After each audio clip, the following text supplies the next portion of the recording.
दादा, मला कळत नाही की या प्रकल्पाची सुरुवात कशी करावी. प्रदूषणाबद्दल संशोधन कसं करावं. काळजी करू नकोस ऋषी. ही एक उत्तम संधी आहे समस्यांवर आधारित शिक्षण शिकण्यासाठी. हे खऱ्या समस्यांचा समाधान शोधण्याबद्दल आहे. समस्यांवर आधारित शिक्षण ते मला या प्रोजेक्टमध्ये कसं मदत करणार.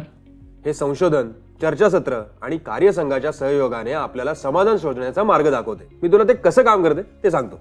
समस्यांवर आधारित शिक्षण म्हणजे आपण खऱ्या समस्यांचे समाधान शोधून शिकतो. चल ते सोप्या पद्धतीने शिकूया. समस्यांवर आधारित शिक्षणाच्या पद्धती. समस्या ओळखा, सुरुवात करा आणि नीट समजून घ्या की समस्या काय आहे. उदाहरणार्थ, आपल्याला प्रकल्पात समस्या आहे, आपल्या शहरातील प्रदूषण. प्रश्न विचारा.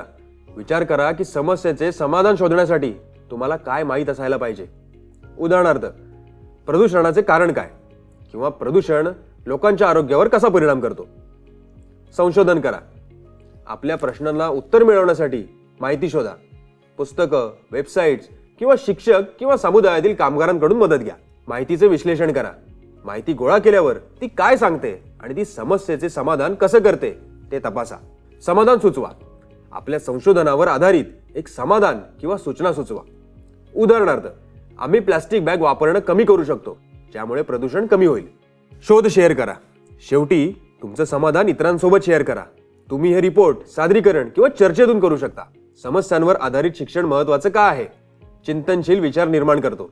समस्यांवर आधारित शिक्षण आपल्याला समस्यांचे विश्लेषण करायला आणि समाधान शोधायला मदत करते. टीम वर्कला प्रोत्साहन देतो. तुम्ही गटात कार्य करत असल्याने हे तुम्हाला संवाद आणि सहयोग कौशल्य विकसित करण्यात मदत करते. शिकण्याला प्रासंगिक बनवते. हे शिक्षण खऱ्या जीवनातील समस्यांशी जोडते, ज्यामुळे ते अधिक मनोरंजक आणि उपयुक्त बनवते. हे म्हणजे एक गूढ सोडवण्यासारखं आहे.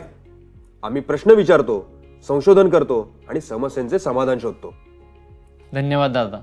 मी आता माझ्या पुढच्या प्रकल्पात समस्यांवर आधारित शिक्षणाचा वापर करणार आहे. खूप छान ऋषी. आणि लक्षात ठेव, नेहमी प्रश्न विचारत राहा, उत्तरे शोधत राहा आणि तुमचे शोध इतरांसोबत शेअर करा. हो, मी समुद्रांवर प्रदूषणाच्या परिणामांची चौकशी करणार आहे. खूप छान. येस.